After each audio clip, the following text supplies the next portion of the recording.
here we are again, episode 6. It's been nothing but fun so far, and yeah, we're not going to do a cold open, so that's not where this is going. I'm just saying that to state some facts. Here we go.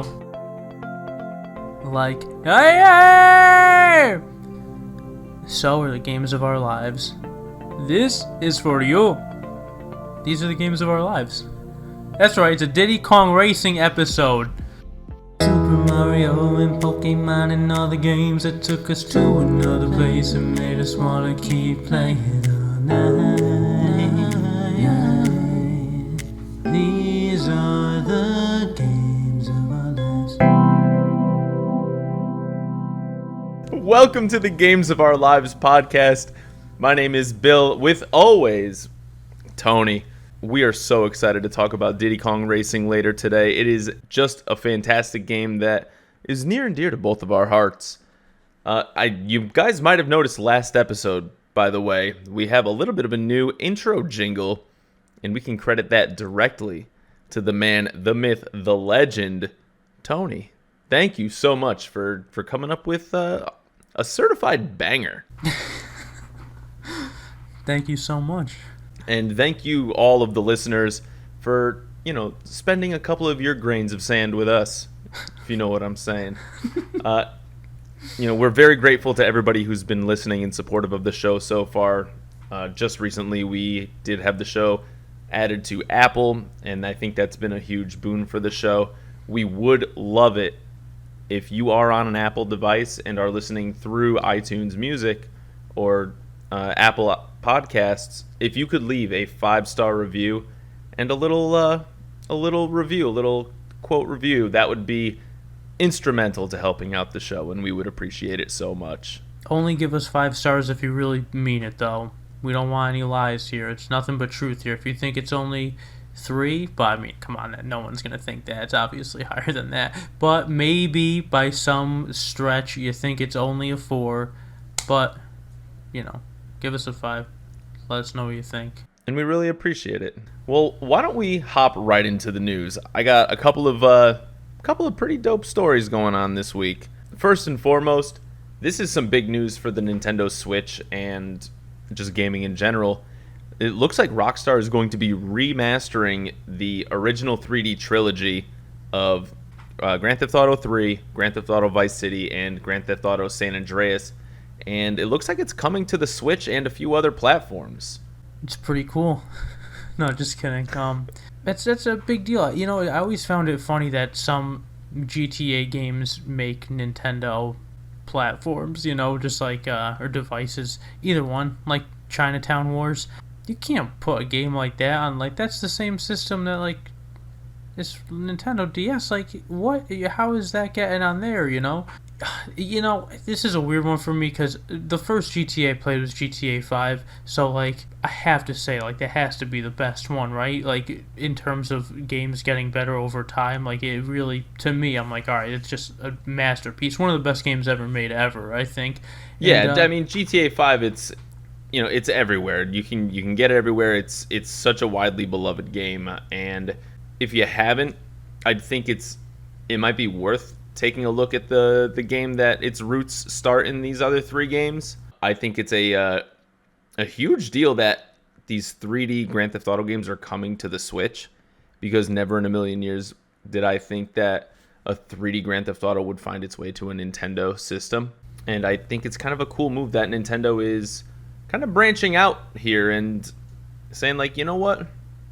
Let's have these games on the Switch. Why not? I dig it that they're doing that, and they're, quick smash ultimate reference, but everything they're doing, they really are reaching out and trying new things. And is it too soon for a tip of the hat? I mean, we're a minute in. Hey, you know what? I'm with you on this one. Tip of the hat to Nintendo and Rockstar for combining Nintendo and Grand Theft Auto.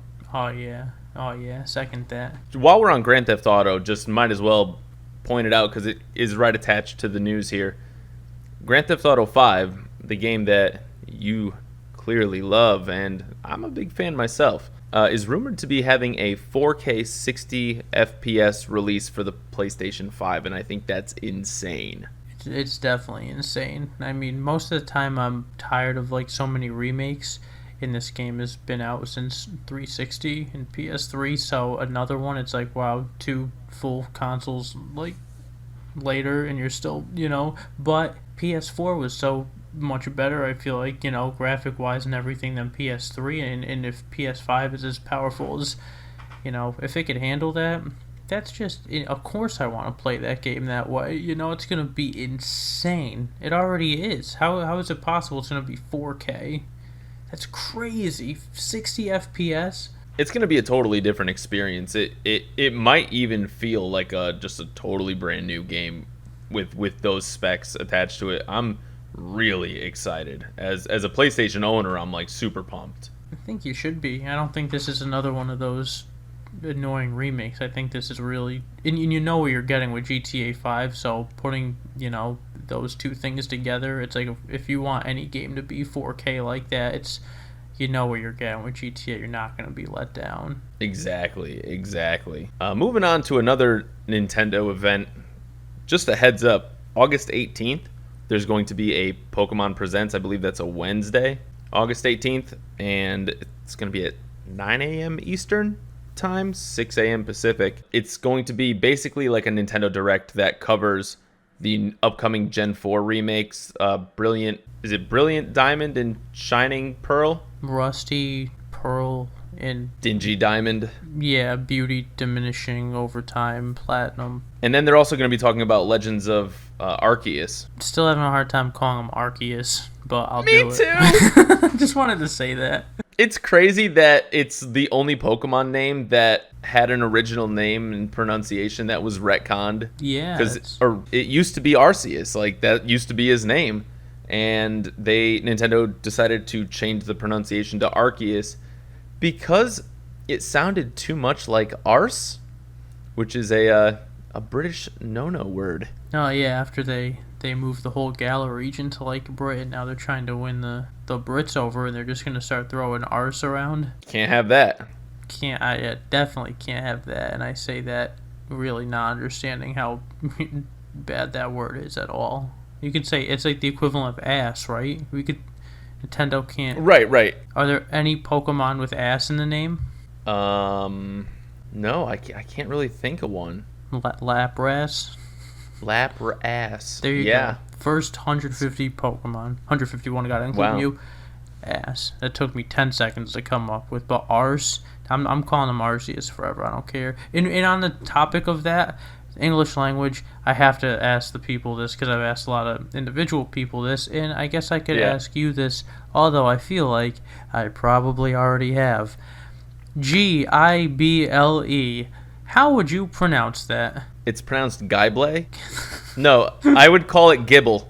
Gibble. I pronounce the Pokemon that eventually evolves into Garchomp. I call that little sweet baby shark boy Gibble. Dude, I can't understand that. Like, to me, but I see both sides, so I guess I do understand. But like, in my head, it's the lack of a double B. Thank you. But here's the thing, right? So in my head, Gibble, that's how it's always been. I've heard one person call it Ghibli, which I thought was like pretty much just calling it like. That's like the equivalent of calling Super Smash Bros. Melee Melee. Like, you're trying to be wrong for the sake of being a contrarian. Yes, and English language, Rifle. That's rifle, right? You're rifling. You're trifling. You're something. I'm not a rapper. Stifling. Sure. Stifling. Wow, that's a $2 word actually. But then triple. That's triple. So like the it ain't triple. It's not. You're not tripling. So I so wag of the finger. That's not edited. That's literally just happened. Wag of the finger to the English language and tip of the hat to us being on the same page. Oh, yeah. So pretty pumped for those Pokemon Presents. We'll talk about it next week, I'm sure, when we have nothing but complaints about remakes of some of our favorite games, and the fact that it looks like Legends of Arceus has graphics from the Nintendo 64. Tune in for that next week. That is 100% what it's gonna be. Sorry, I gotta cut you off. That's 100%. That's already what I was gonna say. If I didn't get into the whole gibble jibble bubble like talk, it was gonna be, yeah, I'm not really too excited for these games. So, little foreshadowing, or a little spoiler rather, for next week. Expect pessimism. We'll have a nice little conversation about it for sure. The last piece of news that I want to talk about with you is the fact that a video game that is probably more near and dear to your heart than most other games, Mario Kart 64. The speed running community there's a lot going on right now, because one man, Daniel Burbank, officially owns all 32, at the time of this recording at least, records in Mario Kart 64 time trials. That is best lap and best 3-lap, no shortcuts, for every single track in the game. One man. Tip of the hat. I mean, tip of the hat. Like, to own 32 records in Mario Kart 64, that's absolutely wild. The only other person that's come close to that is this Mario Kart 64 racer, Matthias Rustemeyer, who topped out at 31 out of 32 records. And there's a whole video on it from this YouTuber named Summoning Salt. Here's an early recommendation of the week here. Check out Summoning Salt. His videos are just absolutely fantastic. He chronicles speedrun records and like different things that happen through the communities over time. There was basically like a whole controversy attached to this 32 records right now. Tony, why don't you explain what happened? Well, that Summoning Salt, definitely recommend that. I love their videos a lot, or his or hers videos. I'm not sure who was in charge of that, but yeah, great videos. Basically, what happened was one of these players was obtaining world records. He was getting like footage of him breaking world records, but then he wasn't submitting them. He was kind of hoarding all of them until I think he had like 15 or 7. I think he said it was 17 that he just basically like submitted and released all at once. And I guess it's not an illegal thing to do in like speed running, but it is frowned upon. Is the gist that I'm getting. I don't know. What do you think? Do you think that that was wrong for him to do that, to hoard all those world records and be like, oh, by the way, no one knew about this, so you couldn't work on them? But you know, they could still work on them. But if there's something else that he's trying to get that might have everyone else's attention, then he's just. But at the same time, you gotta be pretty damn good to be getting all these records. Like, you're putting some work in, or you have a gift, probably both, and you're just... It has to be both. Yeah, and you're just utilizing that. You know, practice is the best teacher, but, like, I don't know, can anyone do... Like, you and I just can't be LeBron James. Like, that's just not in our DNA. You know what I mean? That's just... Right, we don't have the physical ability or the... Like, we could put in 10,000 hours and LeBron will still just absolutely murder us. Exactly. 100% of the time. But, like, as far as whether I think it was weird or, like, you know, unsportsmanlike to kind of hold your records close to your chest, I think if this was any other game but Mario Kart 64, it wouldn't even be a news story. I think because of the publicity from Summoning Salt, the notoriety that Matthias Rustemeyer had for obtaining 31 of the 32, and how basically the entire Mario Kart community banded together to try to defeat Rustemeyer and not allow him to get 32 of 32 records. And then, you know, on the other end, celebrating Burbank's achievement of getting all 32. I think it's weird. Like, I feel like it's an unwritten rule that a lot of these guys just like post as they achieve records and stuff. While he didn't violate any legal terms, he definitely violated the feelings of some people, and you don't get to choose how people interpret, you know, what you do. Like, you just have to accept that people are going to interpret it the way they're going to interpret it. And, you know, if the general consensus is saying, like, you know, you should post as you achieve these records, and that's kind of like been how it has been like the entire time, I can definitely see how people would be pretty salty over something like this. But at the end of the day, I mean, he did legitimately get the record, so you still can't take that away from him. You know, I get why he did it. It's because he didn't want the whole community out to get him, basically, as he was picking up these records. You learn from other people's mistakes, and then you kind of go from there, and I think that's what happened here. I don't think it was an intentional slight at Rustemeyer, but I do think that, you know, I understand why people are upset. I don't think I could have said it better. And for the record, anything that LeBron could do to me in basketball, I could give back to him in Mario Kart. Guarantee, just saying. Now, I also agree with everything you said, and yeah, I think Rustemeyer just got the short end of the stick with this one. You know, it's just Right. It very easily could have gone the other way. Yeah, it's just not, you know, because I forgot that everyone, when he was on, you know, the 30-second world record trying to solidify, you know, the 100%, which is absurd to even have that 31. Moo Farm single lap, I tell you. Oh, just to have all those is so ridiculous. To be that close is you know, even that close is so ridiculous. And the fact that they tried so hard to not let him get that, and they succeeded, or, you know, he didn't succeed, or however you want to look at it, half empty, half full kind of thing. But I don't know, like, you want to be the best, right? Like, but you got to earn that. And I've learned that in so many things. Like, if you really, and you're talking about Mario Kart 64, like, you want to be the best at that, people love that game. People cherish that game, and they go real hard in that game. So they're not just going to let someone come get it, even if they are 30 seconds, you know, like, they're like, no, we're going to fight we're not going to just give this to you. And I think that's rightfully so. And I also would have liked to see him get it, even though that makes me feel like garbage for not being able to come close to any of those. And I played that game for thousands of hours probably, but like, then this kid just like finds a little loophole in the system, and it's just like, I am also this good, all credit there, tip of the hat to how good he is, but he finds a loophole. He doesn't let the same thing happen to him that happened to Matthias, and then he's just like, I did it, and they're just like, nope, I already did it, it's done, I am the champion. I don't know if that should make Rustemeyer quit, you know, but I definitely could see why he'd be like, come I understand on. why he'd be upset. Give me a damn break. Really? Like, literally, I was just victimized a year ago or a couple years ago, and now this guy basically just pulls a one over on the whole community and is like I said, if it happened in any other speedrunning community outside of Mario Kart 64, this is a non-story. Straight up.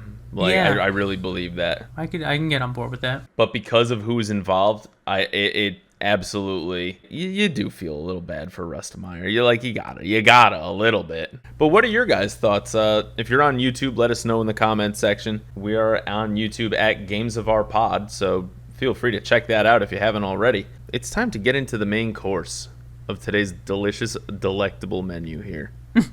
We're talking about a game that absolutely is a rival to Mario Kart 64. Absolutely insane that these games came out only 6 months apart, and Nintendo said, yeah, no, this is good. Today we're talking about Diddy Kong Racing, which, in my opinion, might be a better game than Mario Kart 64. But, Tony, what are your thoughts on that?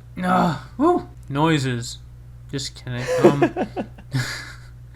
When you told me that, probably a week or so ago, when we were talking about what should the next episode be, and I don't want to take any credit, but I suggested Shovel Knight because I was looking over my games. I'm like, Bill loves Shovel Knight. I know he does, and I love it so much. Perfect game. And then I was going through my games again. I was like, all right, what next? Even though we both pick.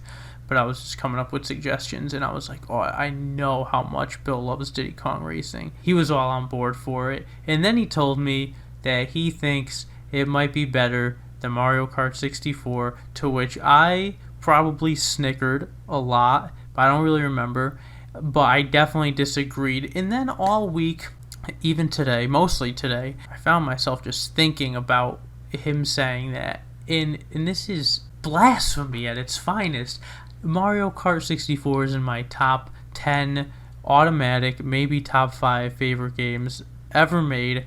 I love that game. Can't express that enough. With that being said, I think it's a respectable opinion to say that Diddy Kong Racing is just as good, if not better.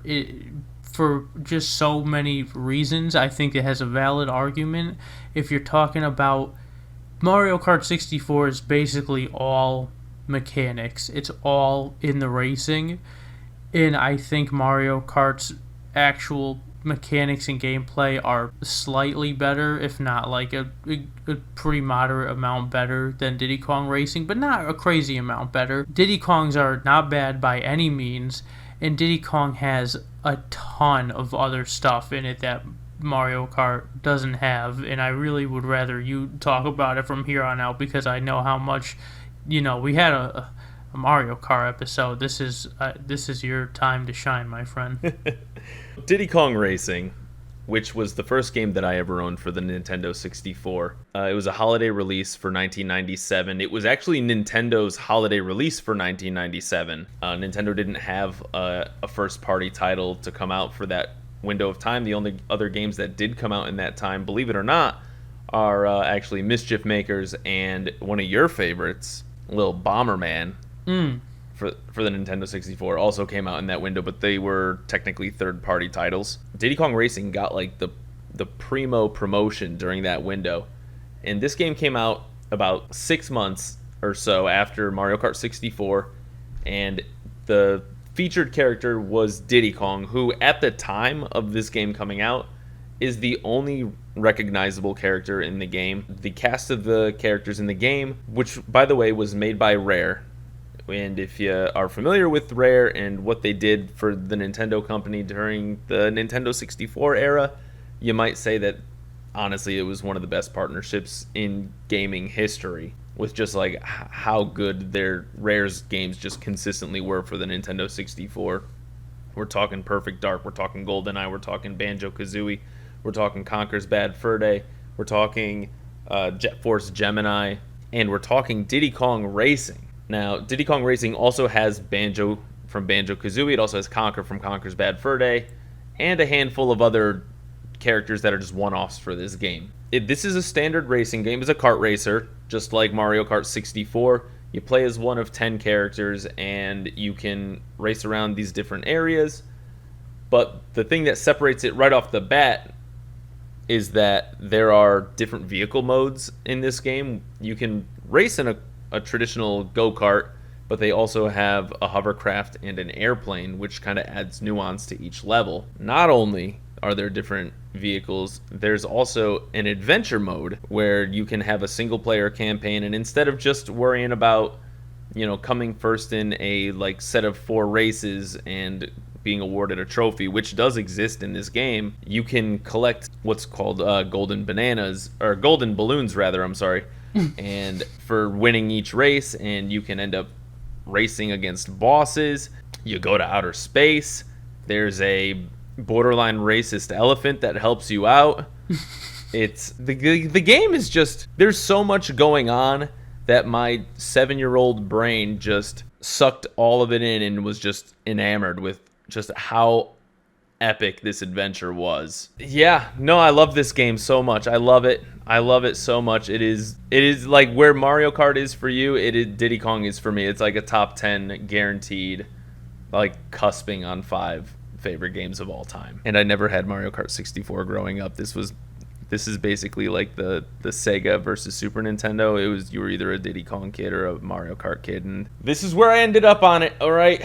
Well, no need to be alarmed. I'm very thankful for this. This is not in any braggy sort of way, but I actually had both, and they were both amazing. And it wasn't until I was like 20 years old, when I was like not anxious and weird about playing single player games, I was like, I gotta just go back and play these games. And I did. I played Diddy Kong Racing, and I literally put hours into trying to beat that game, and I would get so angry and so frustrated. But to me, I don't want this to be taken out of context, but when it comes to video games, I notice that when I get mad at games, it's really only because I care about them. Like, I try never to get mad at anything, and if there's a game that I put in and I don't like it instantly, I just turn it off. I'm like, alright, I don't care about this. But if I'm playing a game where I actually care about how I'm doing, even if I don't realize that, but then I get upset with the game, I'm like, I clearly have some attachment to this. I must be enjoying it or wanting to, excel in it to some extent, because I have emotions towards it. And I got real friggin' mad at that game because I just wanted to beat it, and it's real hard, and it is just everything you said. The overworld, you're playing in this adventure mode, and it's being able to drive around to like go to the different locations. Granted, it's not like a thousandth size of like GTA 5's map, but like it's still just like this really cool little creation, and it's a really nice addition to the game. And course for course, like the courses are good. I don't think there's anything better than Mario Kart courses, but the courses are still very strong. They're very fun and well designed. The power-ups in the game are really unique and different from Mario, in the sense that you can get, multiple of the same color item box, because they're differentiated by color, and then they actually you can stack them. Yeah, and they get powered up even harder, so you could get like a couple quick shots, or you could wait to get like a really good, or you could wait to get 3 in a row and get something like really, really good, so it's definitely it's a great game. I love it so much, and the music's good, the adventure mode is good. There's so much more to, like, the characters are good. I'm trying to think. I actually have notes, but I'm not looking at them. Well, I probably should be. Oh yeah, there's a storyline. There's no storyline in Mario Kart. It's just Mario Nana Land. You just wake up, we're racing today, like we're always up to something. But no, here there's a big bad pig, and he's trying to conquer your island. He's up to something, and you're just like in the boss battles, and then you're trying to ultimately beat the really bad boss, and then you got Taj, and every time you bump into him, it's like the intro of the show all over again. And the gravy, the icing, is that on top of all that stuff that's really good, you can also just like use a hoverboard or an airplane on these maps, which is like insane to me. And I know I'm repeating a lot of what you already said, but if you're a Mario Kart fan and someone, I don't walk around asking questions like this or seeing like these kinds of conversations happen, but in my head I feel like a lot of people would say that Diddy Kong Racing is better, or when people would say that. Alright, let me rephrase this entire thing. I feel like if somebody was to say Diddy Kong Racing is a better game, the majority of people would just like shun them instantly and be like, what are you talking about? Like, are you crazy? And I don't think they should be shunned at all. Honestly, I think it's a very, very strong argument as to why this game actually is better. I don't like it more. I love them both.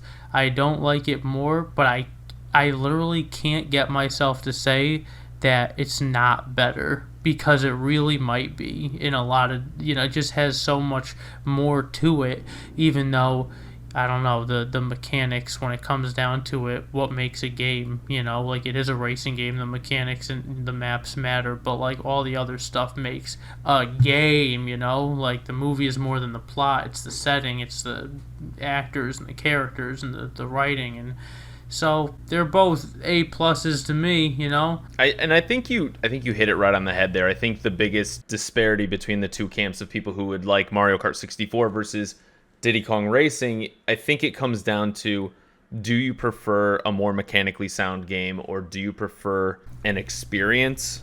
I think is the best way to like put it, because Mario Kart 64 has the tighter controls, it has the more like uniform items, it has the more uniform tracks even, whereas Diddy Kong Racing, one thing that I think sets Diddy Kong Racing apart, just not even better or worse, just different, is the fact that this game does have boss races, where you're racing against one of 5 or 6 different bosses. And let me tell you, as a kid, I used to get so tilted before the race even started, because these damn bosses, before every single race, there's a countdown where TT says, get ready, go. These bosses start running on the get ready, and it always got me so angry every time. I'm like, they're cheating!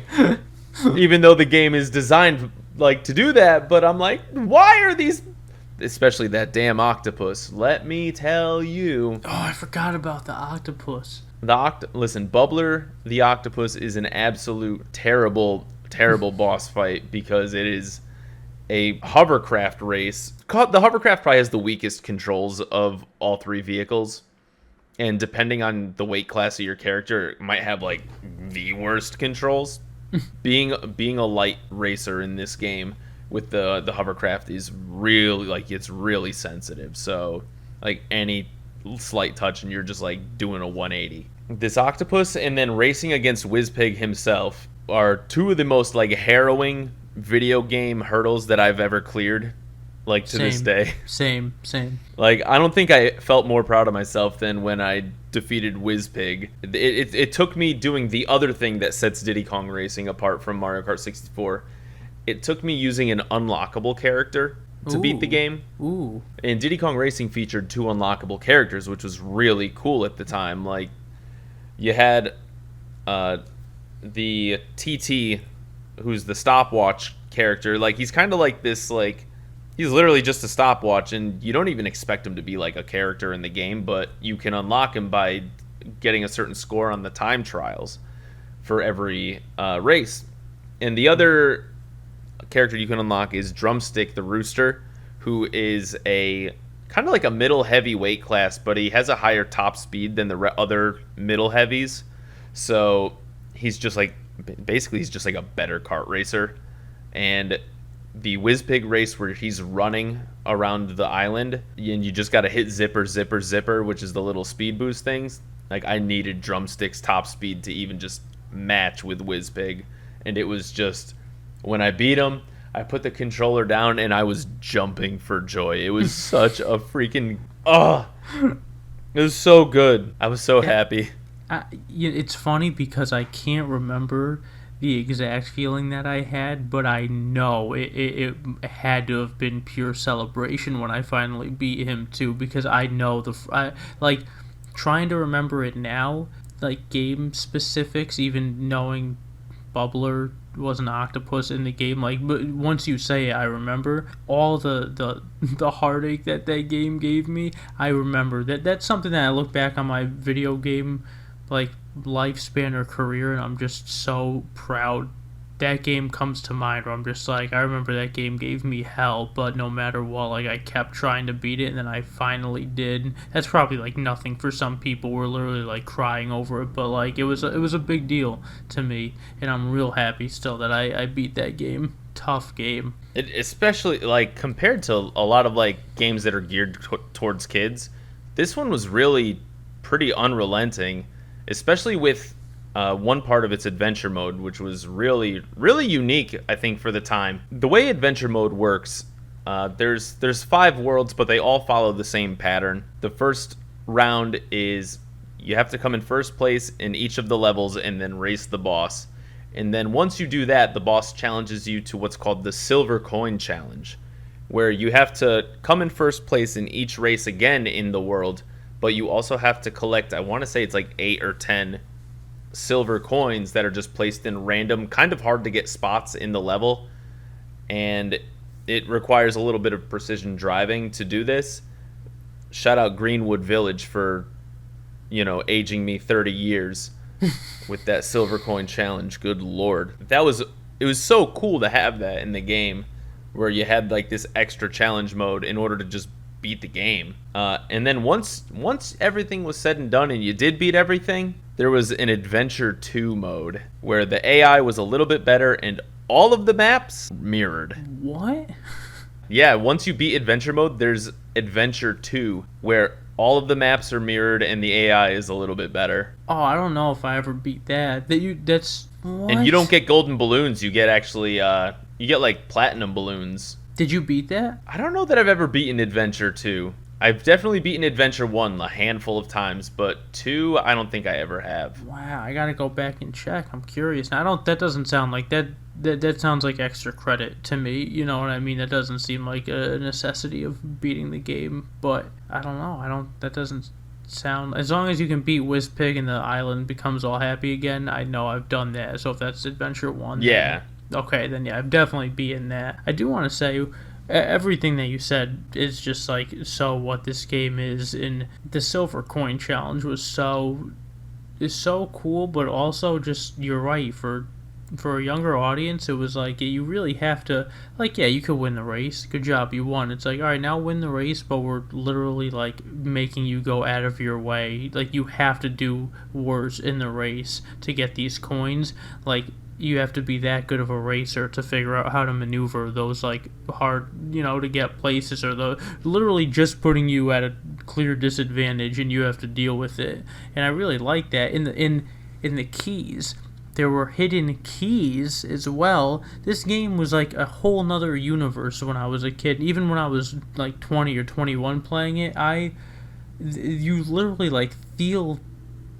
This is just one of those games where you get lost in it. Like the fear from Wizpig, like the He was a scary villain. He was a what was it? Was it Triceratops that you're racing in the first world? The boss. The first world, yeah. You race against the Triceratops named Tricky the Triceratops, and like them just like talking to your character with their head bobbling around. I was like, it was an uncomfortable feeling, but I still wanted to beat them. I felt like it was such a damn good game. It was the first video game that I ever heard voice acting in. Yeah, wow, I didn't even think about that. I think that might be why it like sticks in your brain so much, because it's like, this is the first time a game has talked to me, and it's a freaking walrus going, "Well done!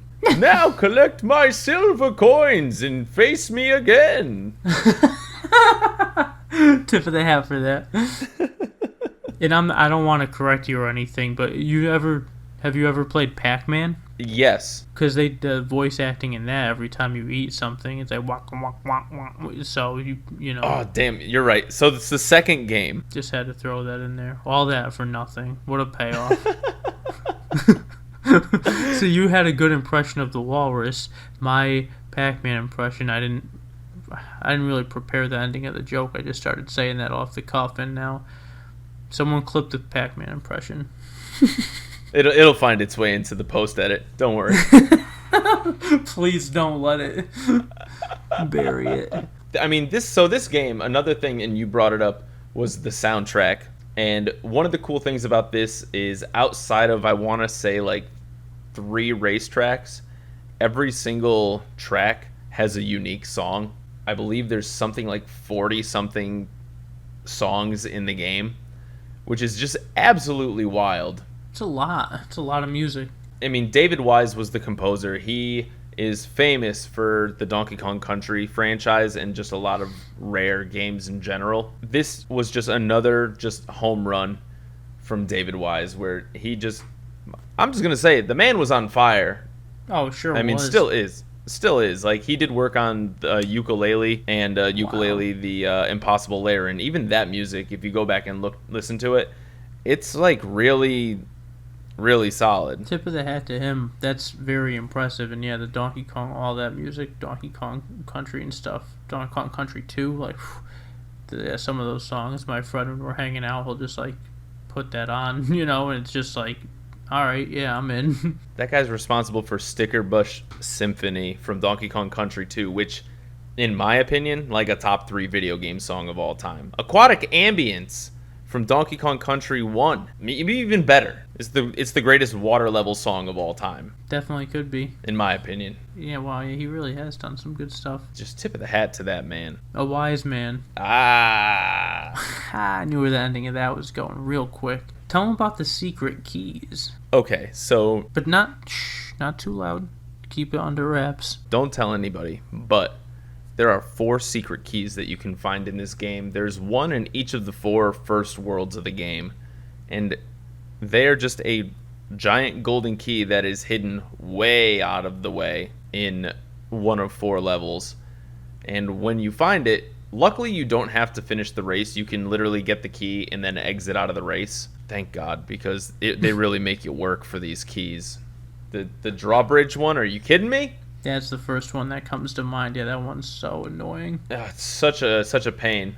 But when you find this key, you unlock a battle mode for that world. And there's 4 battle modes in the game, 2 of which are kind of like a last man standing. Think traditional like Mario Kart battle mode, where you essentially have 5 hits that you can take before you lose, and you get to play with all the items, and you're in an open arena, and you get to shoot each other. There's also a capture the flag kind of mode where you basically have to collect the most bananas, and bananas are basically the in-game version of like a coin.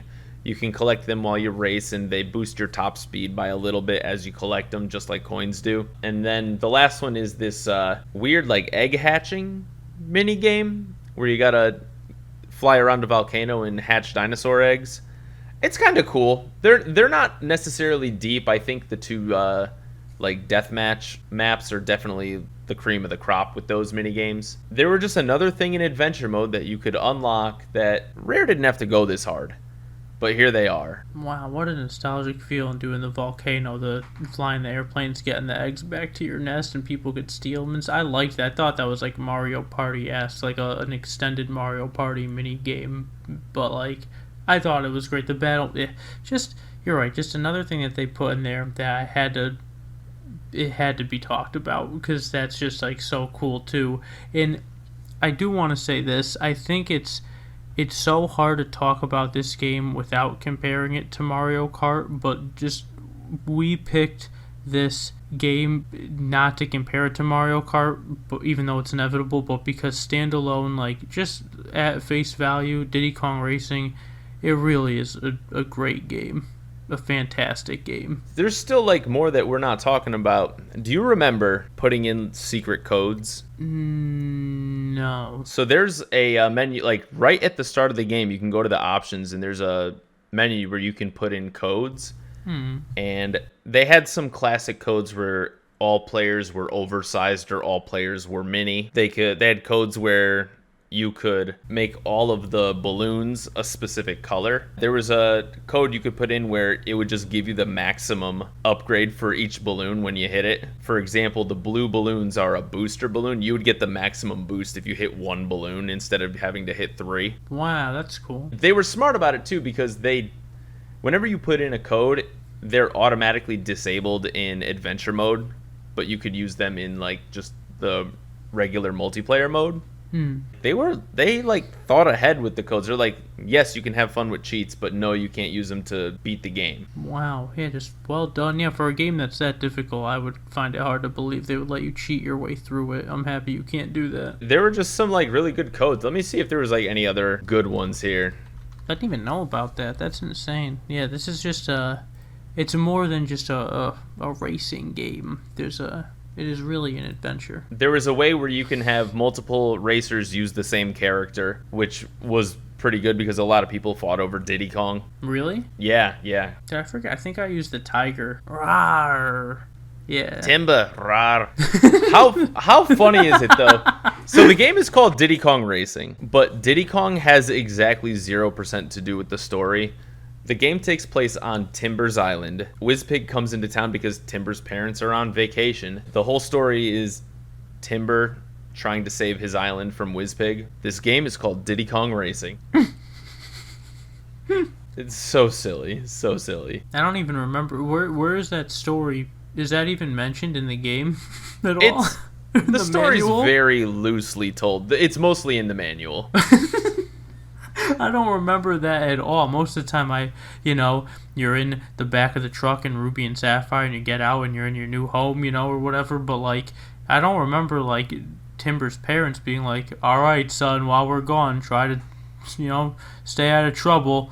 And he's just like, "All right, we're going to the Bahamas," and then they fly away. And then the pig comes. He's like, "Oh shit, come on! They told me to do one thing," and he's like, "Oh, my island now. I'm a piggy."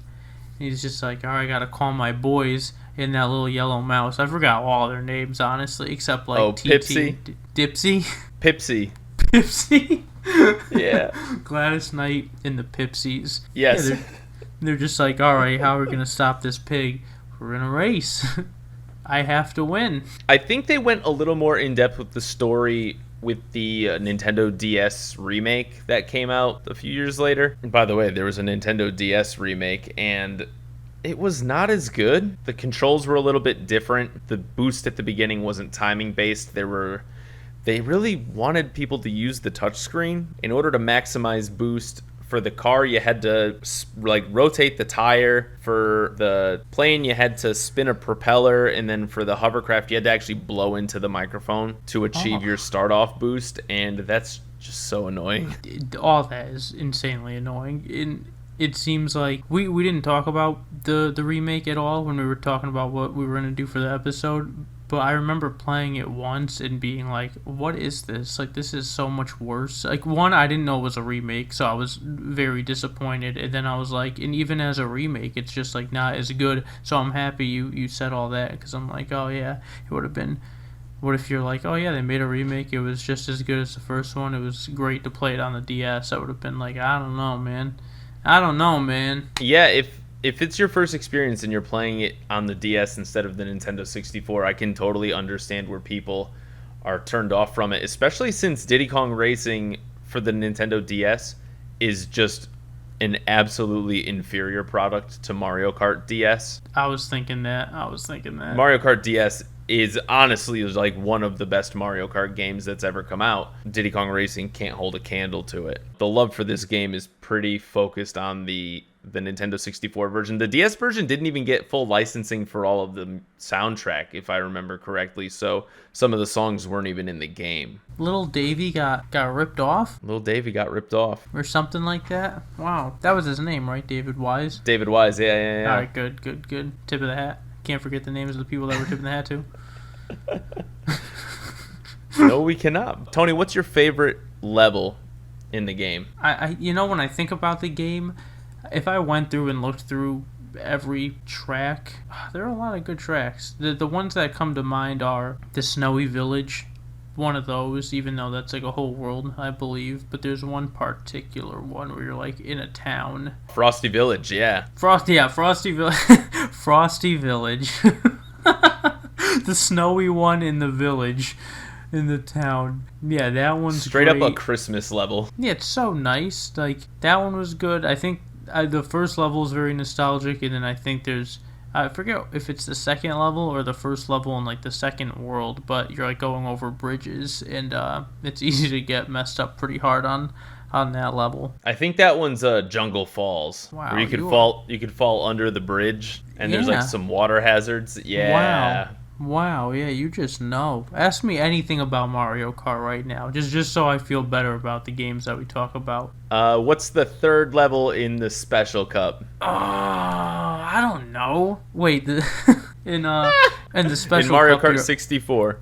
Well, yeah, Special Cup's only in 64, and that would be Banshee Boardwalk. I actually am not sure if that's correct or not, but it sounds right. Yeah, it's DK's Jungle Parkway, and then Yoshi Valley, Banshee Boardwalk, Rainbow Road, baby. Come on now. Nailed it. Come on, I can't let my fans down, man. Y'all out there. I think my favorite level, I have two. My favorite level in the main, like the first 4 worlds, is probably Hot Top Volcano. I always get in the zone. Hot Top Volcano.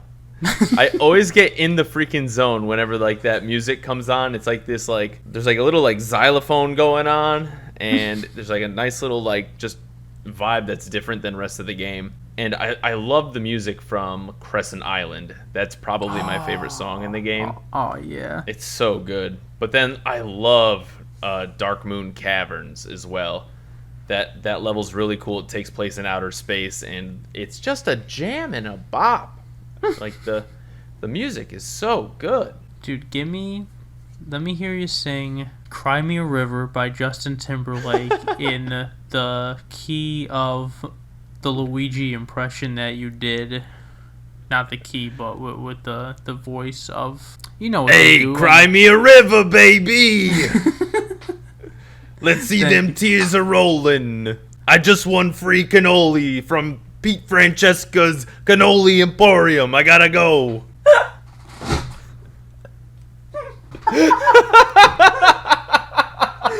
Oh my god, I'm broken. I'm a broken man. Oh my god. How did you find a way to work that in there? All I could think about was just like coming in through the laughter and being like, even he's getting the prank calls from this place. Like, that is taking it so deep. If anyone knew what we were talking about, just like pre-phone call, hijinks, you call, I'm like, who is this? You give me some spiel, and it literally is just like Pete Carvuccio's cannolis that I won, like a lifetime membership or like free cannolis, and I'm like, this is a prank call, and you just work them back in there again. Wow. This I'm is literally all gets crying. Cut out. Yeah, I don't. If this gets cut out or not, it's worth saying. Either way. Listen. If Luigi never came up, this never would have happened. No, I get none of the credit. No. So Tony, do you have any other thoughts on Diddy Kong Racing?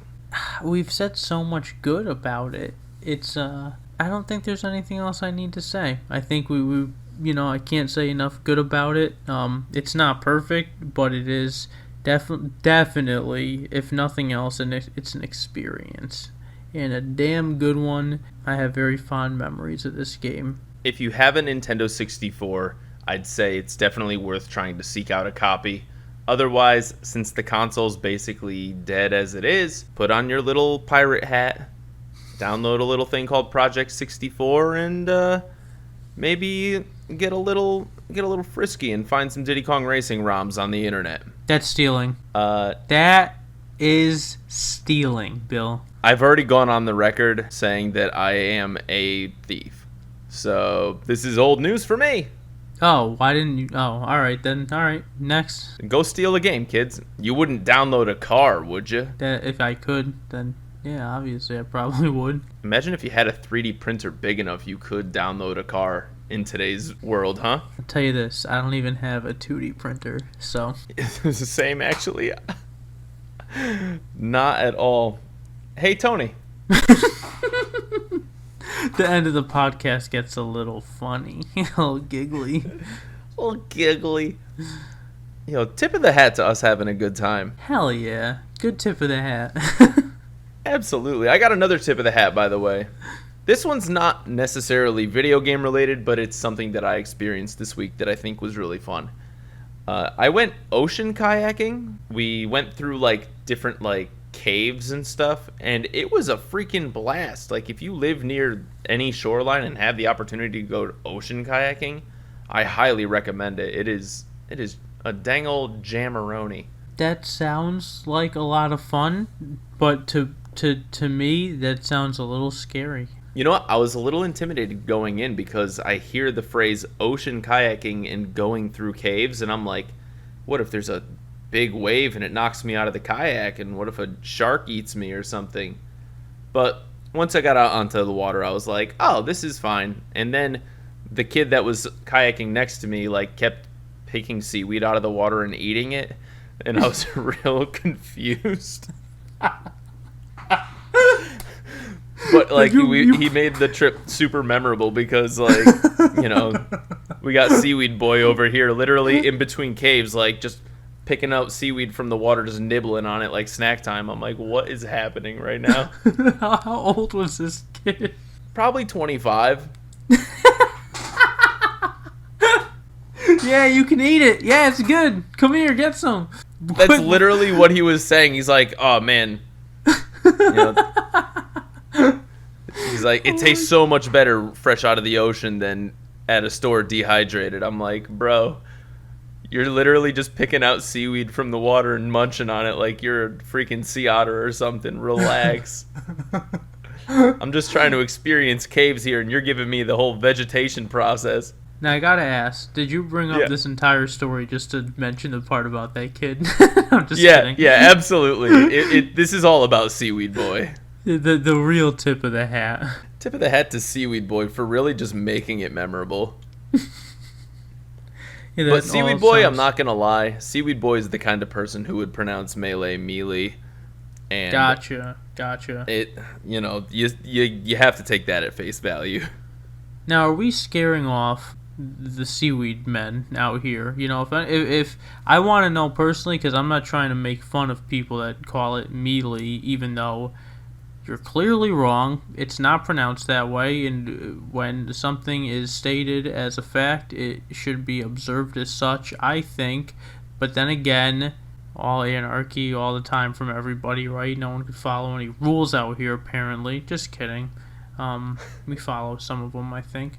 And clearly not stealing. This show doesn't care about that. I didn't know until a couple minutes ago, and now and now we're making fun of people that can't pronounce stuff right. I feel like I'm somehow I'm literally trying to get us out of these holes, and I feel like I'm digging myself into deeper ones somehow by making this somewhat political, and I care very little about politics. With all that being said, I hope you're all enjoying the podcast so far, no matter how you pronounce things. And also, for the record, I don't dislike seaweed. Like, I love sushi, and I'll eat seaweed that's wrapped around sushi all the time. I think it's a little weird to be on an ocean kayaking excursion and to be going around showing people how much you can put away while you're on your kayak. You're like, look at me, I'm a sea rabbit just ripping through vegetation. An otter? No, just otters don't even live in the ocean, do they? They do, actually. Little otters do? They can hang out there? Oh my gosh, the West Coast otters, they're like 3-4 feet long. They're big boys. They're like dogs. That sounds like a basketball team name. It's like what'd you call the West Coast Otters? We're the West Coast Sea Otters. And it is absolutely either a basketball team or like a minor league baseball team. Oh, single A for sure. Yeah, single A baseball team. But wow, yeah, 3-4 feet. I wouldn't want to pet one of them. I think I would, but I think I'd be scared they'd bite my finger off or something. If it was like Avatar and you could ride them, you know, if it was something like that where it's like, oh, these are our boys, like, we're pure-hearted and we don't steal anything and they trust us to let, us ride them, then it's something. But if it's just like, hey, can I ride you? And they just start, then I assume that's... That's fair. That's fair. So any tips of the hat from you, Tone? Dude, I watched a movie called Bohemian Rhapsody last week, and it was really good. And when I was younger, I listened to a song by Queen called Bohemian Rhapsody, and I thought for years to come, even up until, I don't know, now even, that's probably the greatest song ever written. That's what I thought. And I was like, oh yeah, they made this movie, I should see it one day, and then I don't, and then I was like, here's the thing, and this might turn into a wag of the finger real quick. You know how quick I am to turn on everyone. But I always get recommendations, or I hear from other people, that like, oh yeah, this movie was so good. Oh man, that movie was so good. You gotta see it. Excellent movie. And then I watch it in like 90. The number is staggeringly high. It has to be like 95% at least. 95% are just not good. I'm just like, what are you talking about? And my expectations for movies, this is not a movie podcast, mind you, but it's very high. Like, when I watch a movie, I always want to be blown away. I want to see something I've never seen before, and I guess maybe it's a little contradicting where this circle is going to end up when we get back to this, because it's not like a mind-blowing movie, Bohemian Rhapsody, but I always expect really good stuff. I always get let down. This is one of those movies people said was really good. I actually thought it would be pretty good, and I was not disappointed. I thought there was a lot of good with it. I liked the acting a whole lot. I liked a lot of the shots. I thought the story was well done. They said what they had to say. They didn't make it absurdly long. The music was great. The story was good. I liked it a lot. Good movie if you want to watch a movie about someone, leading a very interesting life as a lead singer of a very popular band that's having internal feelings and things that he's trying to figure out, and just seeing the way a life like that progresses. And good movie. Good flick. It's a really good movie. I would say my favorite scene in that movie is the Live Aid concert at the end, where it's just like 15 minutes of just them playing music. And I saw the movie. Hey, but yes, no. I saw it in a movie theater, so it and it was like the IMAX, so you actually felt like it was like you were there at the concert. Like it was really, really cool feeling. Like I was like, oh my god, like I feel like I'm here. That's cool as hell. That's a good tip of the hat, dude. I got a wag of the finger. Oh yeah? We still haven't heard boo from Team Cherry regarding the sequel to Hollow Knight, Silksong, and I'm getting a little nervous at this time because I don't think we've gotten an update for this game in about a year, and Hollow Knight is one of my favorite games. It is just an absolute good time, and they announced a sequel where you play as one of the characters from Hollow Knight called Silksong, and we're not there yet. And I'm hoping the game does eventually come to fruition because the first game was just such a good game that the world deserves it.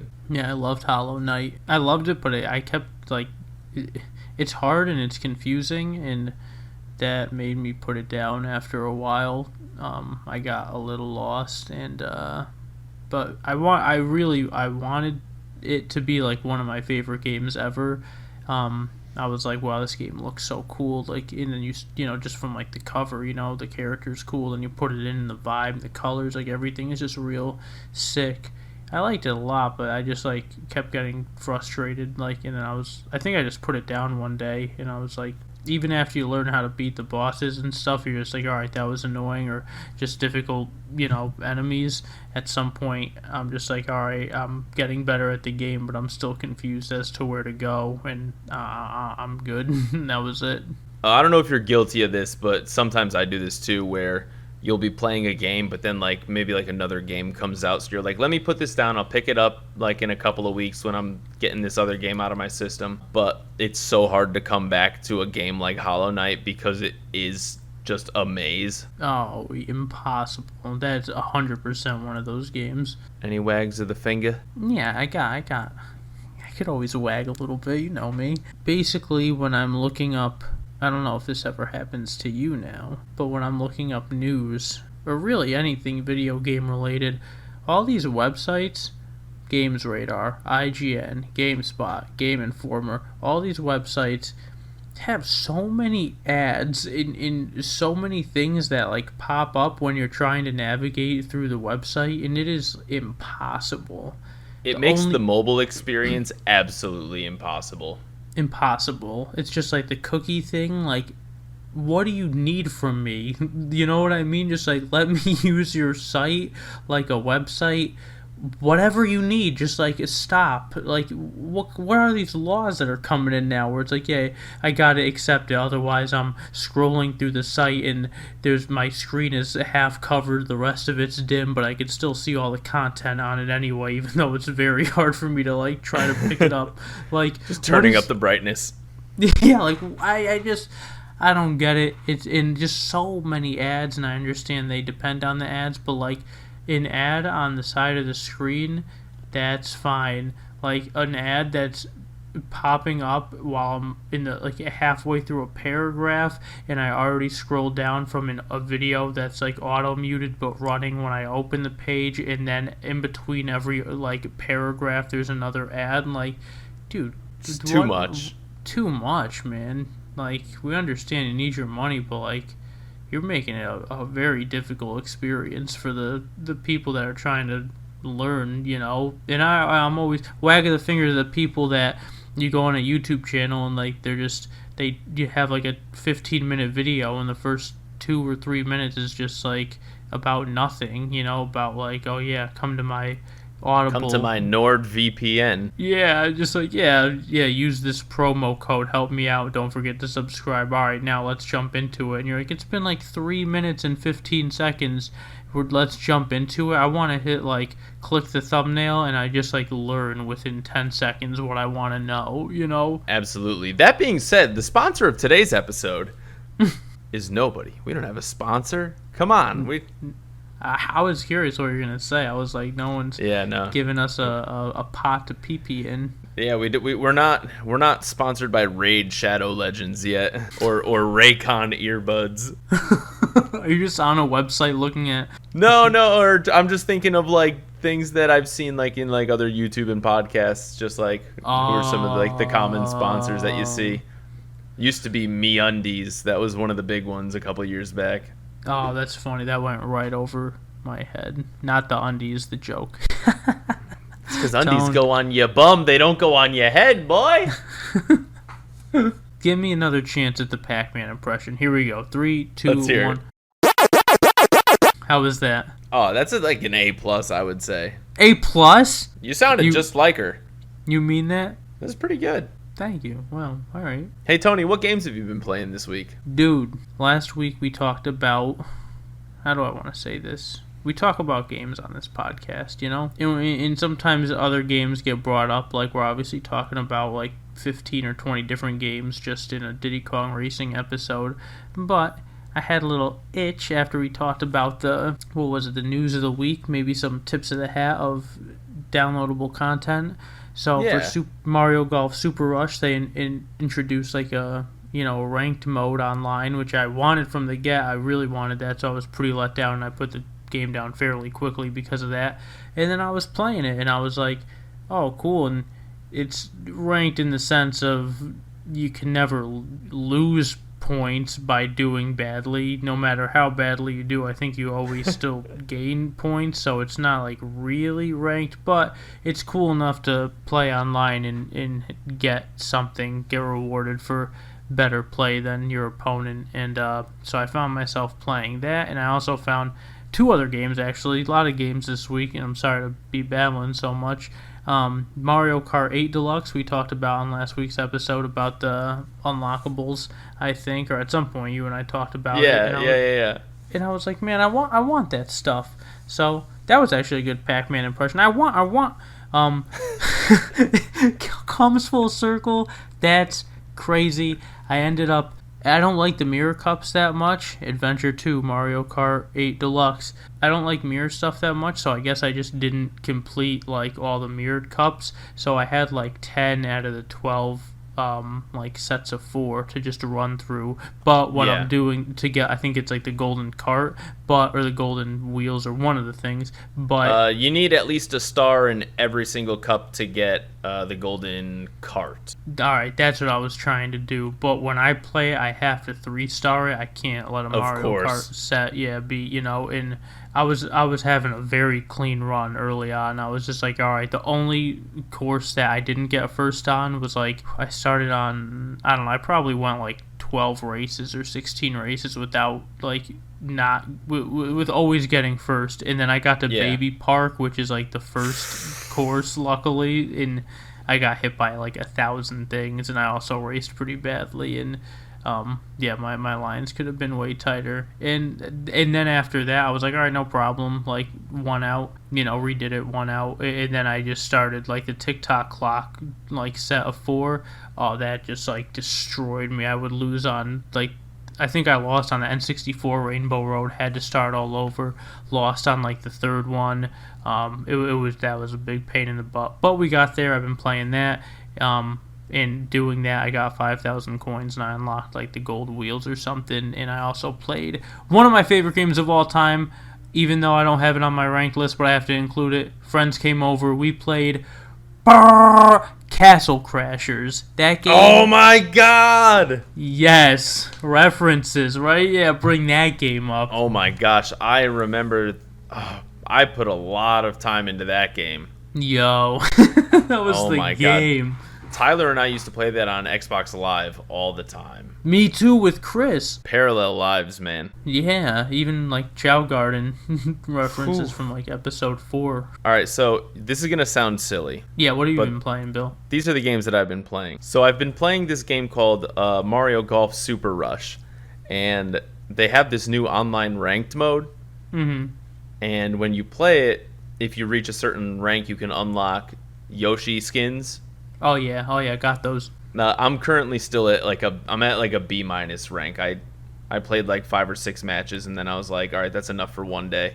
you got until the end of the month to get the Yoshis. So I'm like, all right, I got time. So I was playing that a little bit. And then I was playing this game. It's a classic. It's called Mario Kart 8 Deluxe. And I realized that I didn't have the golden tires. Hey, wait a minute. And you get the golden golden tires? The golden tires you get by beating the time trial ghost on 150cc. Yeah, I still got to do that. And so I went through and I played through all 36 tracks or however many tracks it is. And I beat the ghost. Honestly, Tony, if you're like half decent at the game, you should have no problem beating the ghosts. I think I only struggled with like 2 ghosts. Weirdly enough, the Legend of Zelda level was tricky. Took me a couple tries.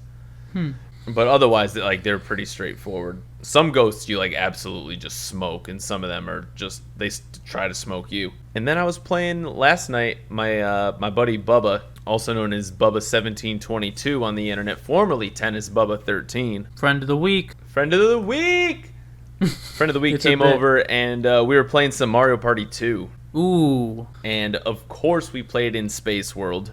Because when you're playing the game, you gotta go to Space World. It's the best map in 2, I think. It's up there. Top 5. I was Luigi. It's definitely a top 5 board. I was Luigi. He was Yoshi. And then we had 2 computers. We played against Wario and we played against Donkey Kong. The CPU characters rolled the most incredible game possible. Oh, yeah, they rolled better. I bet. Oh, no. The story has a happy ending. Don't you worry. So, Wario ended up with 3 stars at the end. Donkey Kong had 1 star. I had 1 star, but with 150 coins. And the 1 star I did get was from stealing a star with Boo from Donkey Kong. And I ended up winning at the very end because I got the bonus and coin star, and then Bubba ended up getting the happening star. So I tied Wario on stars, but I had 120 more coins than him. We were able to defeat the computers, but it was a little spicy for a minute there. We're about to lose to 2 normal CPUs. If Yoshi doesn't win, it's not a happy ending. I mean, Yoshi came in 3rd place, I think. That's awful. Yoshi had fun, and that's what matters most. Fun? What? Are you trying to say it ain't fun unless you're winning? Have you ever played Diddy Kong Racing, my friend? Yeah, remember that time when you beat it and then you jumped up in the air? That what you told us about like an hour ago in this? Yeah, that's fun. That feeling, that's fun. Talk to Bill Belichick, he'll tell you. Just kidding. No, he knows what's fun. Journey. It's the journey. The W at the end. That's it. It's the only thing that matters. It's the W, really. No, it's both. You know, you want to win, but you love the game that you want to win. Right? Am I right? That's it. Yeah, you ain't wrong. Thank you. What other recommendations do you have for this week? I got nothing for you. I messed up my notes and I put the Bohemian Rhapsody thing as a recommendation and a tip of the hat, even though I already tipped my hat a few times prior. So yeah, that's my recommendation, is that movie. And another movie, backdoor exit right here. Another movie that I've been wanting to tell you guys about, if you haven't seen it, called Parasite. Parasite's a great flick. Isn't it good? The Korean drama, yeah. Oh, yeah. So good. Came out, like 2 years ago? Yeah, it's pretty new. I heard stuff about it. And yeah, it's funny. I said 95%, but these are 2 movies that certified bangers. Yeah. Oh yeah. Certified bangers. My recommendation this week: if you got a Nintendo Switch, get Mario Golf Super Rush. It's that simple. It's a good game. Honestly, ever since that update, now that they have a ranked mode and there's basically gonna be like some sort of character prize at the end of each ranked mode, it's worth it. I'd say go get it, have fun with it. It's worth the $60 now. Before, I would say it's probably more of a $40 game, but I'd say this one's worth it now. That's about it for the show today this week, guys. Thank you all, of course, for listening. Again, you guys totally make it worth it for us. If you're on Apple, please give us 5 stars and leave a comment if you can. It would be much appreciated. Tony, thank you for being just one of the most beautiful co-hosts someone could ask for. Stop. Come on. Thank you, and it's so reciprocated. You're a beautiful man and a beautiful partner to have on a podcast, and I'm happy to do this with you. And I'm happy that we've had some listeners, some good numbers. It's just very nice to hear that that people are enjoying this, and the fact that they're enjoying what we're enjoying doing. It's just like, I don't know, it's just all around good vibes, and that's really all I aim for all the time. I just want a good vibe generally, so it's nice to know that people are sharing in that, and thank you for spending your time with us. So if you want to see more of us on social media, you can find myself at Build the Fajita on Twitter and Twitch. You can find Tony at The Polka Rapper on Instagram. You can follow the show on Twitter right now at Games of Our Pod. We're also on Facebook and YouTube. And Instagram as well, all at Games of Our Pod. So feel free to check us out, drop us a like, a follow, and it's one of the best ways to communicate with us. So we can't wait to talk to you guys again next week, and thanks again for listening. Yeah, thank you so much. And to clear up any confusion that anybody may be having, we do in fact have a little pod, and there are games inside of it, hence the name Games of Our Pod. So, yep, that's where you gotta go for some of the sites. Thanks so much. Stay up.